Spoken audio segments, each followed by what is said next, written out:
Hello, everybody. My name is Ray. Welcome to the Evangelical Dark Web. Today, we're going to be discussing Trevor Loudon and his apparent support for the Great Reset. I'm a little shocked by this, but at the same time, I'm not shocked because I understand how, providence, discernment work. But nonetheless, I am certainly disappointed, and I want to make it clear that I like Trevor Loudon. That's why I'm doing this video. I'm even wearing his shirt, and by his shirt, I'm talking about the enemies within the church shirt that I have, and I was a big fan of that documentary. Trevor Loudon is a co-belligerent in the fight against cultural Marxism and communism. He is a fervent anti-communist. He was a producer of the Enemies Within the Church documentary because he wanted to fight the cultural Marxist in the church because he recognizes, even though he's an atheist as far as I know, he recognizes that a strong church is vital to fighting back against communism. He recognizes that. And unlike, a certain James Lindsay, who's happy to take our money, I don't think Trevor Loudon hates Christians. So I do want to throw that out there. So he is a very valuable co-belligerent, but apparently he supports the Great Reset, which we're going to dive into because he's very fervently pro-Ukraine, as we're going to discuss, and he is pushing some boomer level nonsense. And what really also shows in this are the issues that he's silent about. And I think the silence is just as telling as his bad boomer con take. So first, before we dive into this, I want to let you know about evangelicaldarkweb.org/join. This is where you can go to support our work here. It's a Patreon-like system that we built because Patreon censors, and so does YouTube, and so does Google AdSense and all this other stuff. So all this stuff is censored, but you can support our work here. Evangelical Dark Web, however, is as censor proof as it gets. There's articles every day, more articles than videos or podcasts. And the least you can do is, if you can't do all that, is drop a like and subscribe if you are new. So anyway, we're going to be looking at a video that he did. It's the first video he's done in a while. And it's about, will the future of Europe be decided in Ukraine? And he kind of makes it seem like the future of the world will be decided in Ukraine. So we're going to watch this. We're going to actually watch it at normal speed because he talks sufficiently fast enough. And hopefully Welcome to another episode of Trevor Loudon's Counterpunch, the show that details the unfolding world communist revolution and how we can push back. Now, as you may notice, I'm not in my usual jacket and shirt. I'm wearing my Slava Ukraine t-shirt. So you can probably guess what I'm going to talk about today.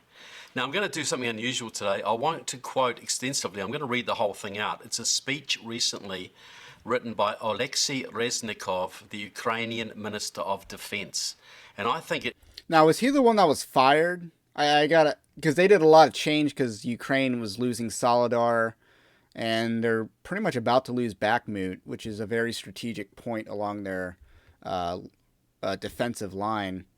So anyway, I got to point out the fact that he's wearing a Slava Ukraini shirt, which is really gay. And it's, just kind of him just debasing himself to support a country that is evil. Like, Ukraine is an evil country.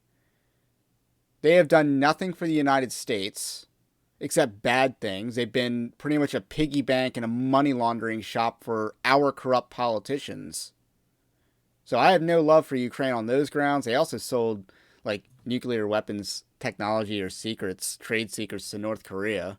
So a lot of reasons not to like Ukraine as a country. And they're certainly not an ally of the United States. Nonetheless, we are supposed to care about them, apparently. We're supposed to care about their national interest, even when their national interests don't really align with our national interest, except as it relates to this propaganda war.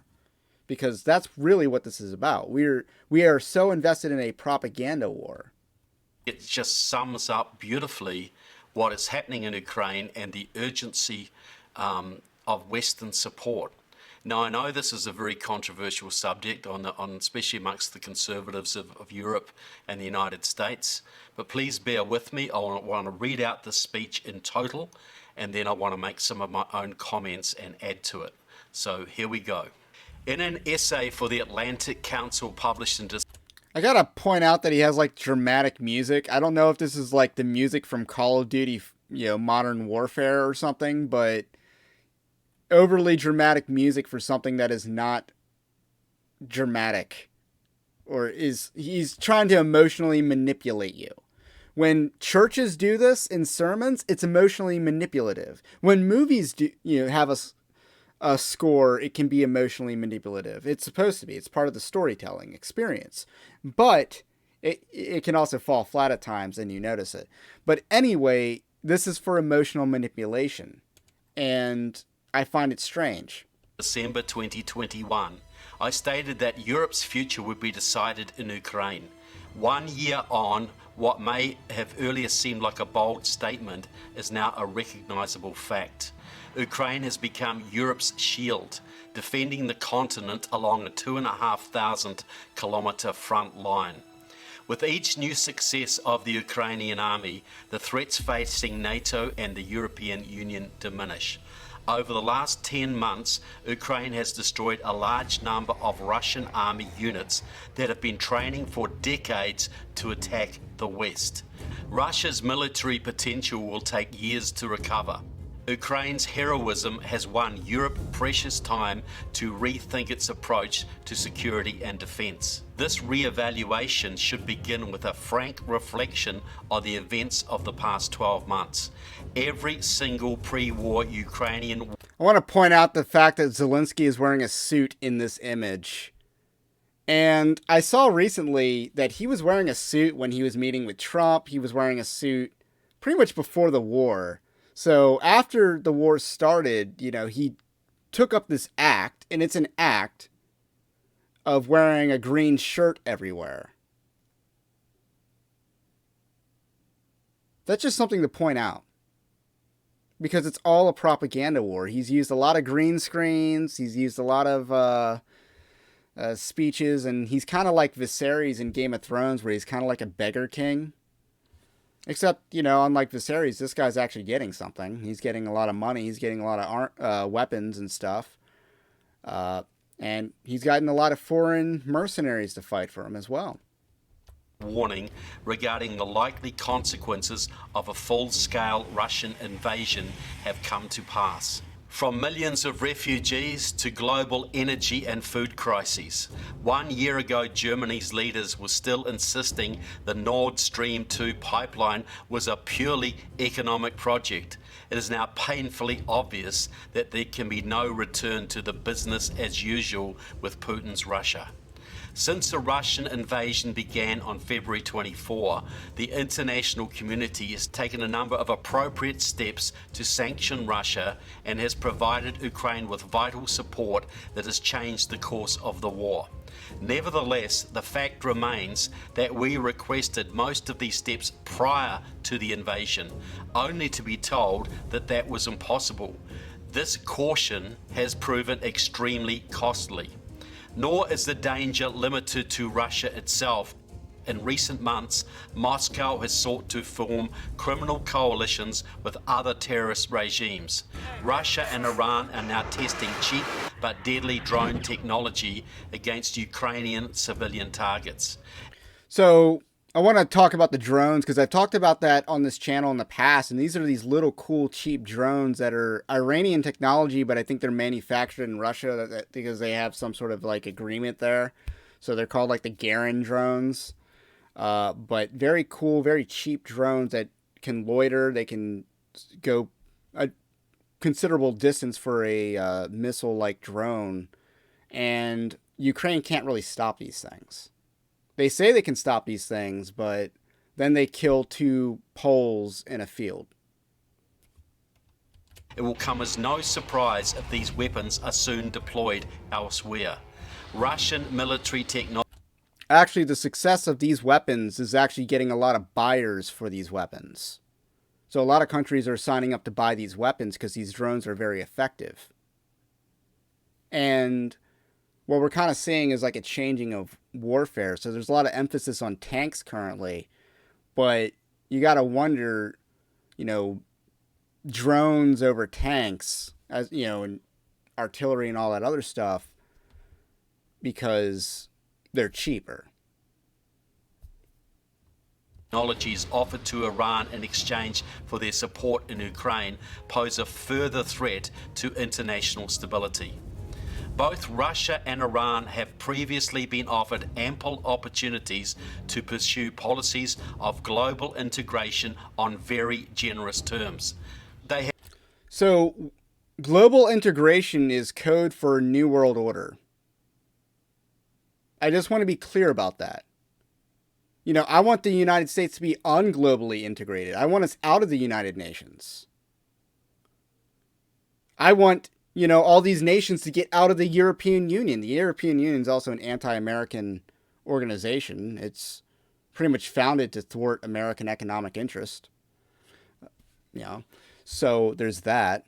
But you can't be a sovereign nation and in the European Union. You sacrifice your sovereignty. But in any case, the international community sucks, and I want us to be out of it because it's bad for us. The UN is bad for us.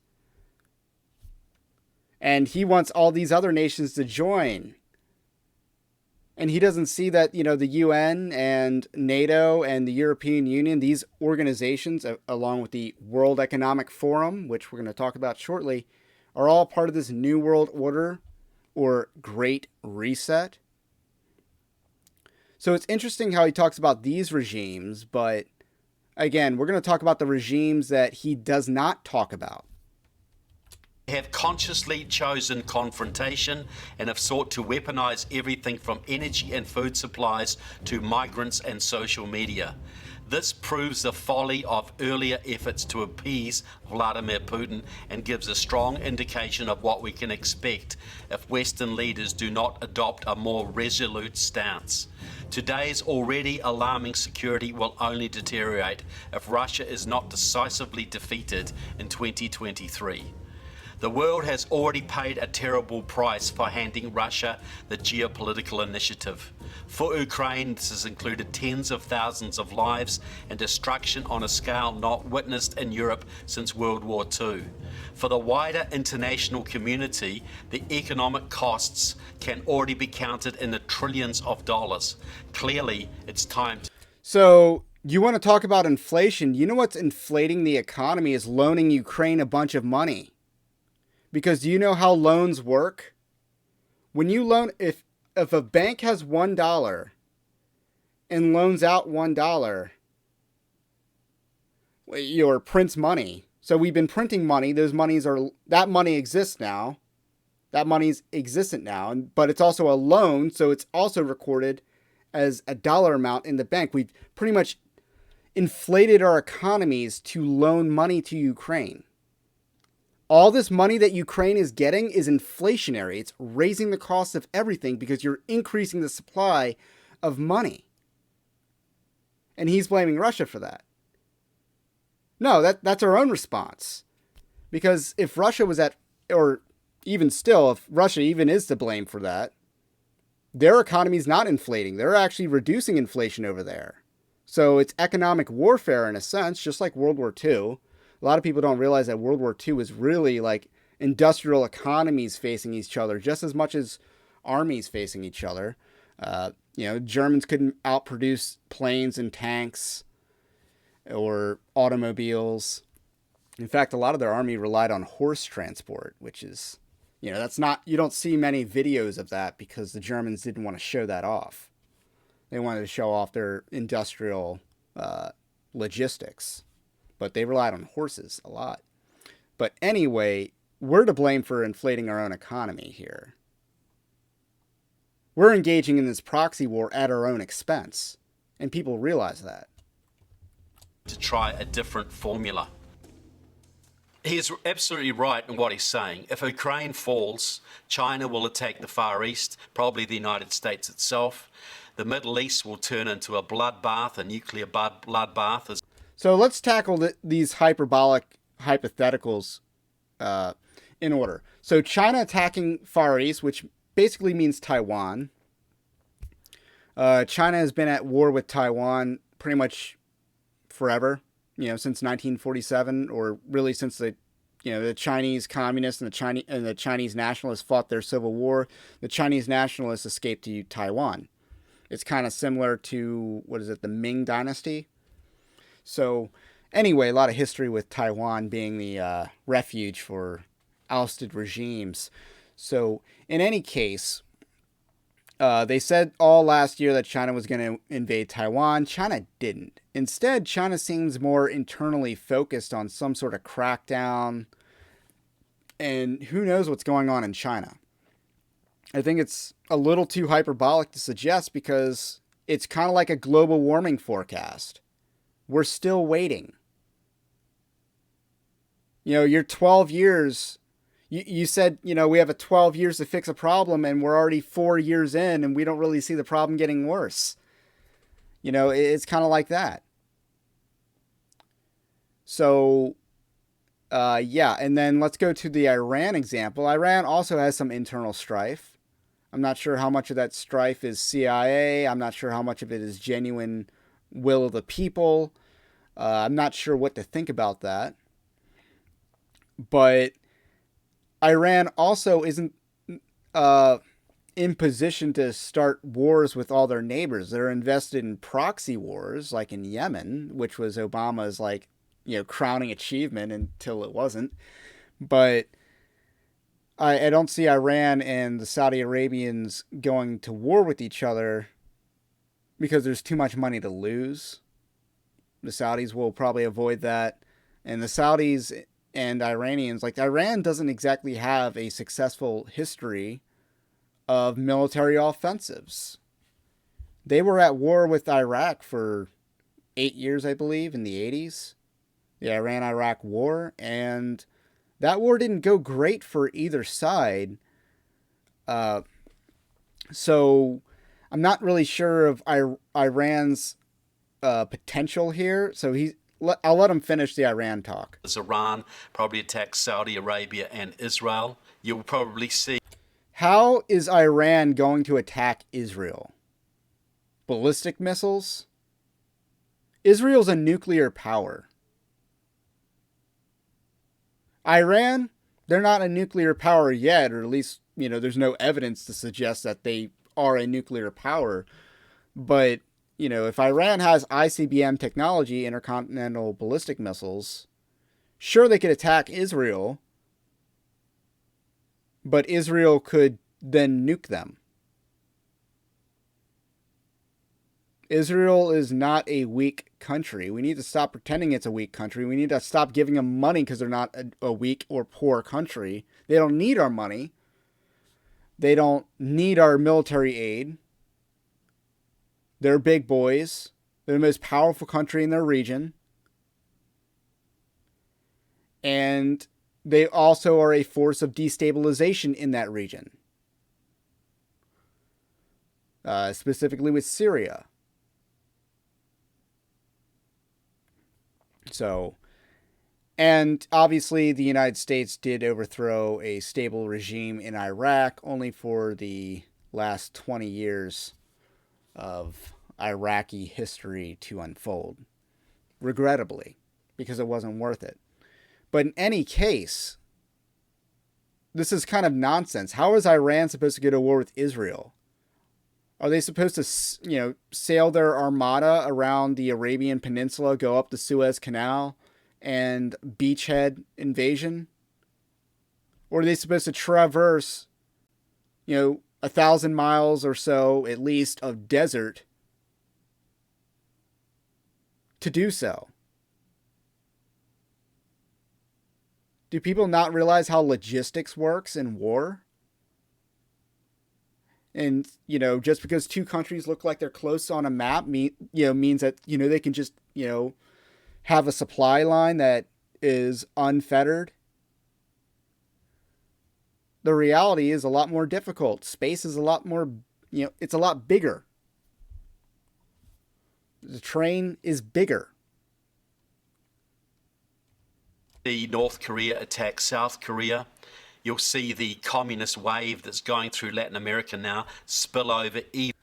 I think South Korea or North Korea is really aware that they can't take on South Korea.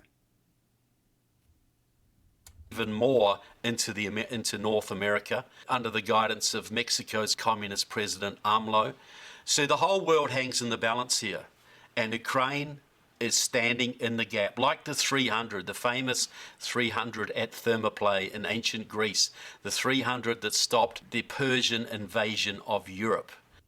Okay, that's not true.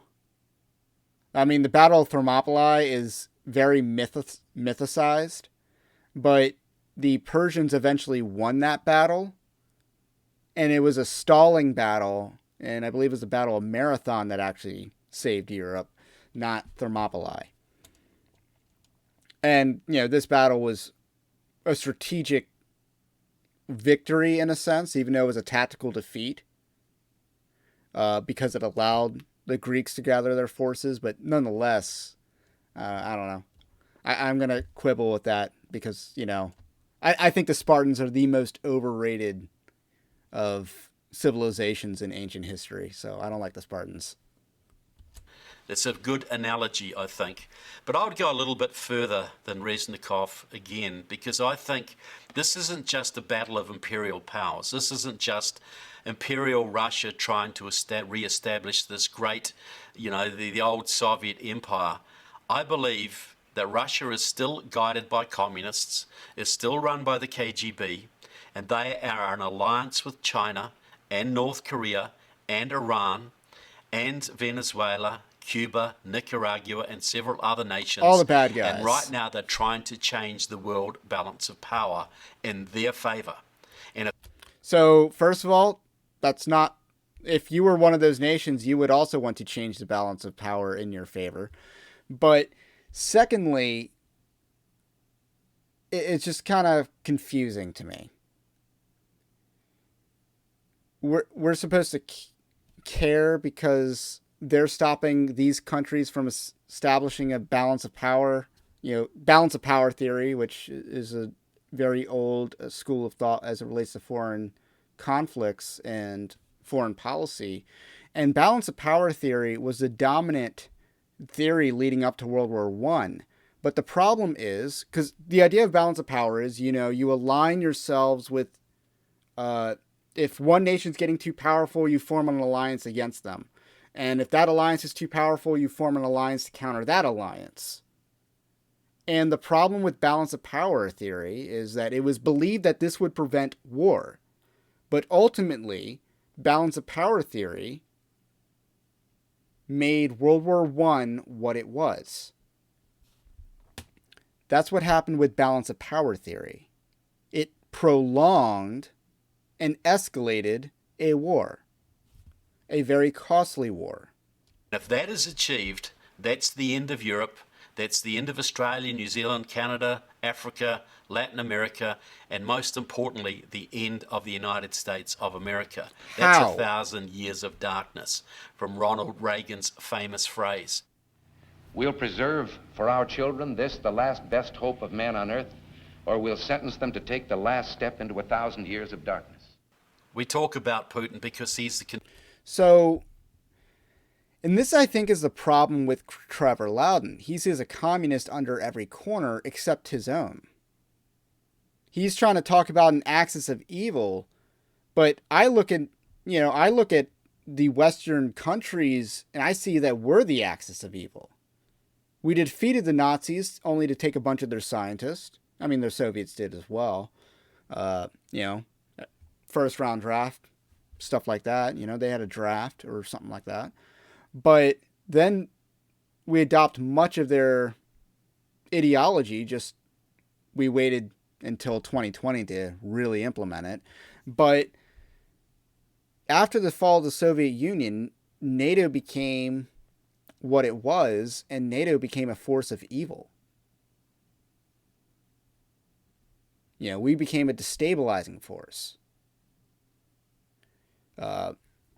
And we started unnecessary wars that were not beneficial to our national interest.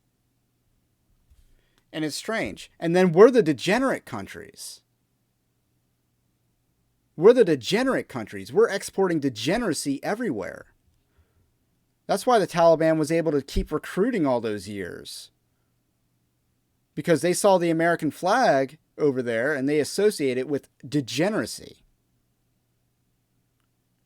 And that is in the messaging of the Russians. That was in the messaging of the Taliban. That's certainly in the messaging of, a lot of conservatives in the country that, we got to stop this degeneracy.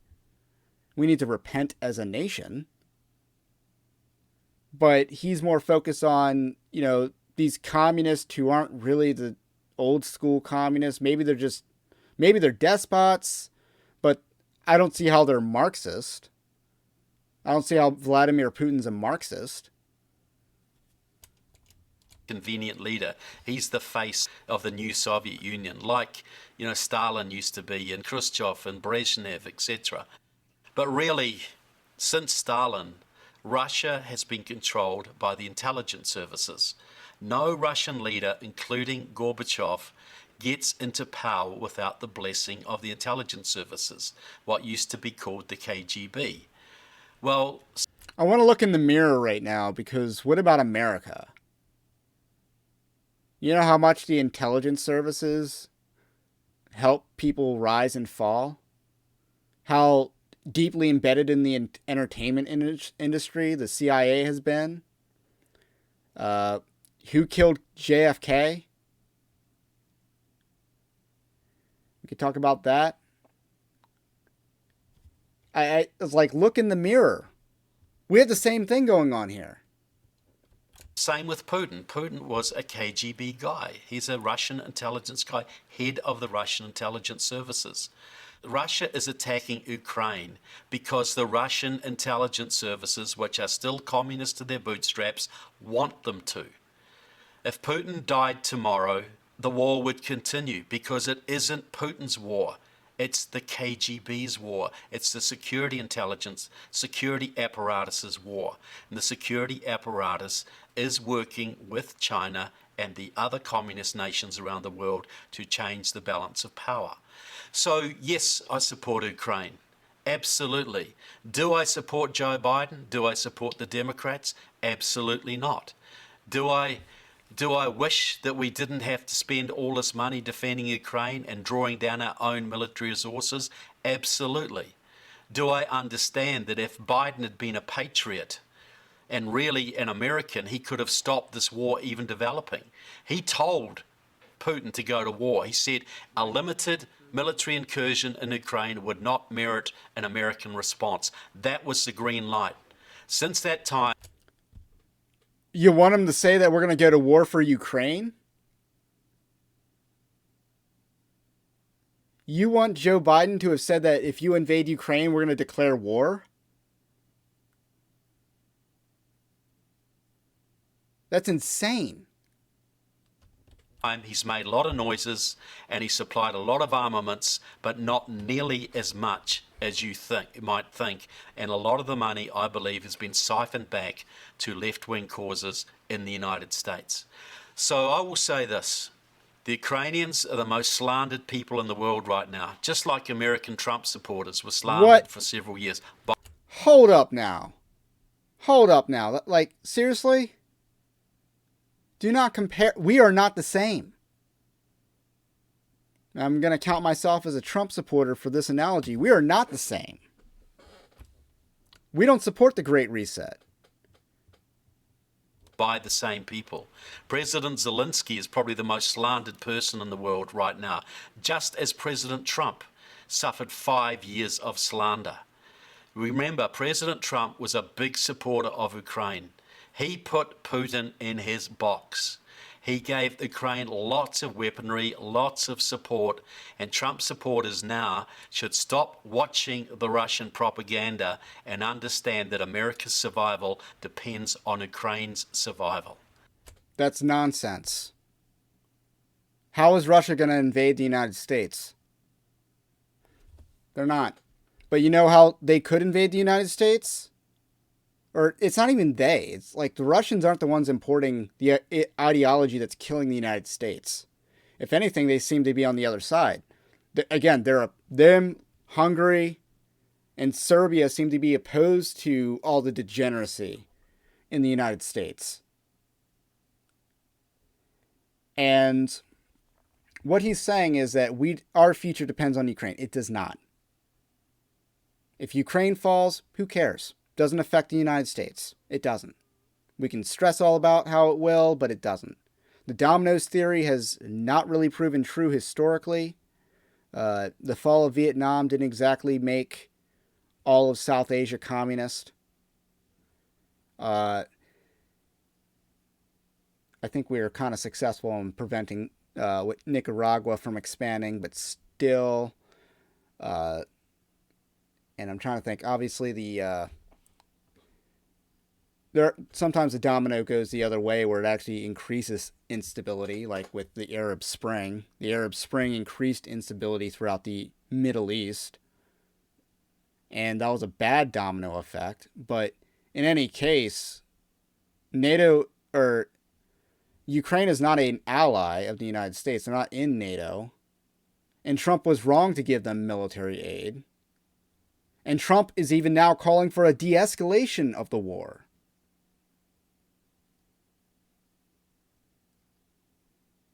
Volodymyr Zelensky is one of the most corrupt politicians out there. He's a grifter. He's a sellout. He's a performer. He's a clown. And he's part of the Great Reset. He's a puppet for Ukrainian oligarchs. That's how he got where he is. And to invoke Trumpism to support Ukrainians in their fight as a proxy for the Great Reset is just blindness. It's blindness. And to not realize that we're the baddies now? Like, not just America. America's not the worst offender, but look at Canada. Let's talk about Canada for a second. Canada is actively euthanizing its citizens. There's a Canadian Holocaust going on right now.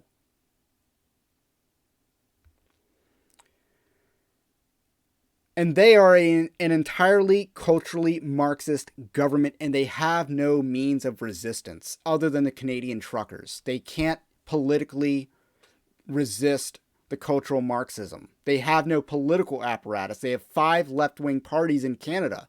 They have 5 communist parties in Canada, basically, that have every seat.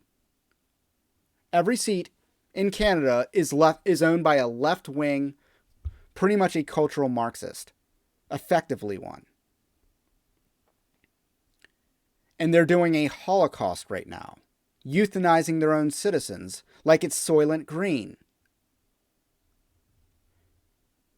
And then you also look at Trevor Loudon's content, and he's conspicuously absent on the Great Reset. There's nothing about the World Economic Forum there, and about how all these people have a 2030 agenda and want to control our lives, and the scary things that they talk about at the World Economic Forum.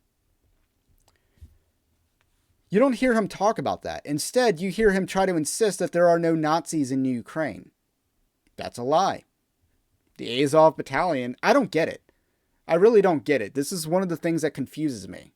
Why Ukrainians are so invested in Nazi imagery and SS imagery, despite the fact that the Nazis hated the Slavs. I don't get it. Although I think the Ukrainians are like the least Slavic of the cousins of the ethnic Russians. But I still don't get it. It's very confusing to me. But for some reason, a lot of Ukrainian soldiers out there embrace Nazi imagery. It's weird. And he tries to say that that's disinformation. He tries to say that that's propaganda. But in reality, we know of far more instances of Ukraine lying in this war than Russia. Ukraine, for instance, killed 2 Polish people and insisted, even after getting caught, that it was the Russians that did it. The Ghost of Kiev, Snake Island. So many lies. So many lies that are all Ukrainian propaganda. And he's just gobbling it down. Because he has this boomer con mentality that the communists are outside of the house. Yet he's done total work on the enemy within. The enemies within the church, which I'm wearing the shirt for, was a sequel to his documentary Enemies Within. Enemies Within was more secular. It wasn't as religious. And yet he doesn't see that these enemies within have already taken over pretty much every English-speaking country except the United States. The Great Reset owns the UK. It doesn't matter who's their prime minister. They're all going to govern the exact same. Canada, there's no apparatus to remove Justin Trudeau, and even if there was, there's 4 other left-wing parties that would take his place. Australia, their brutal lockdowns and tyrannical regime there. New Zealand, their COVID Karen prime minister. The English-speaking world is under tyranny right now, and you don't hear him talk about that. He's talking about some distant communist threat. And it's just mind-boggling. So, anyway, I want to leave off by giving one last note of discernment. And as disappointing as this is, I'm disappointed. I'm wearing, the enemies within the church while I do this. I like Trevor Loudon. I've always had a positive, picture of him in my head, I guess. But for him to be such an anti-communist and so silent on the World Economic Forum, to say nothing about Canada and the tyranny there, or, has he spoken about the tyranny in the Australia and New Zealand and South Africa? I think the Canadian tyranny is probably the most telling, because that's a culturally Marxist country. Their government is cultural Marxist incarnate. And that's what it looks like. It looks like Canada. Consider your options for healthcare. How about you just die? That's Canadian healthcare right now. And the amount of citizens that they're euthanizing like it's Soylent Green is astonishing. And it's probably only going to grow. So, but at the same time, so Trevor Loudon's all these things, but he's not a believer. He doesn't have the gift of discernment from the Holy Spirit. He doesn't have a complete worldview to help him avoid falling into these traps. He doesn't have that. And so we find ourselves in the ironic position that a fervent anti-communist is on the side of the Great Reset. Because that's what the Russian-Ukraine war is. It's a proxy war between Davos and Moscow. I think we should stay out of it. But eventually, what we've created is World War III. It's World War III because of how much NATO is invested in this war, and how much Russia is invested in this war. It's World War III. Just by a different name, just by a proxy. And the outcome of this war will be Ukraine will either run out of weapons or they will run out of bodies. And their country will be so depopulated. Because you got to think, historically speaking, France had a huge demographic advantage until after Napoleon was over. And then they didn't have the demographic advantage in Europe after that because of how many men died in war. This could depopulate Ukraine for pretty much for good. So we should want them to run out of weapons first and then sue for peace. So anyway, that's all I got to say about that. My name's Ray, and, again, we're going to do Christian news and commentary. And, also as it relates to foreign policy, I believe in America first, not Israel first, not Ukraine first. I'm not going to wear some other countries' flags. This flag behind me is the flag of the Kingdom of Jerusalem. It's not a country anymore. It's a Jerusalem cross.